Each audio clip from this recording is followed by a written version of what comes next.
రా బ్రో, రోజు రోజుకి ఖర్చులు పెరుగుతున్నాయి, డబ్బు సేవ్ అవ్వట్లేదు. ఏం లేదు బ్రో, డబ్బు కేవలం సేవ్ చేయడం కాదు, గ్రో అవ్వాలంటే ఇన్వెస్ట్మెంట్ చేయడం.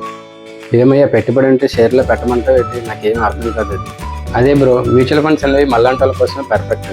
సో దానికోసం ఏమీ తెలియకపోయినా ఫండ్ మేనేజర్స్ మన డబ్బుని మేనేజ్ చేస్తారనమాట. అబ్బా, ఎంత పెట్టాలి అది? లేదు బ్రో, మనం 500 ఎవ్రీ మంత్ కూడా ఎస్ఐపి కూడా చేసుకోవచ్చు అనమాట. దీన్ని ఎస్ఐపి అంటారు. చిన్న చిన్న స్టెప్స్ తోటి మన పెద్ద లక్ష్యాలను చేరుకోవచ్చు అనమాట. దీంతో నిజంగా అంటున్నావా రిటర్న్స్ ఏమైనా వస్తాయా? అఫ్ కోర్స్ లాంగ్ రన్ లో 10-15% ఈజీగా వర్కౌట్ అవుద్ది. బట్ ఫిక్స్డ్ డిపాజిట్ కన్నా బెటర్ రిటర్న్స్ వస్తాయి. అదే విధంగా మనకి ఏ గోల్స్ ఉన్నా కూడా దీంతో ఫుల్ఫిల్ చేసుకోవచ్చు అనమాట. Like child education, child marriage, మన రిటైర్మెంట్ తో కూడా. చెప్పరా, నాకు ప్లాన్ సజెస్ట్ చేయి సార్, జీతం వచ్చాక స్టార్ట్ చేస్తాను. అది స్పిరిట్ బ్రో. మన డబ్బు మనకు పని చేయాలంటే తప్పనిసరిగా మన మ్యూచువల్ ఫండ్లో ఇన్వెస్ట్మెంట్ చేయాలి. ఓకేనా? ఇలాంటి ఫైనాన్షియల్ కంటెంట్ ఈజీగా అర్థం అనుకుంటే నా హెచ్పిఎల్ ఛానల్కి సబ్స్క్రైబ్ చేయండి, లైక్ చేయండి. ఏమైనా డౌట్స్ ఉంటే కామెంట్ చేయండి.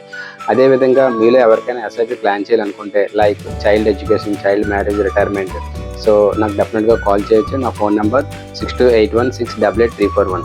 Thank you.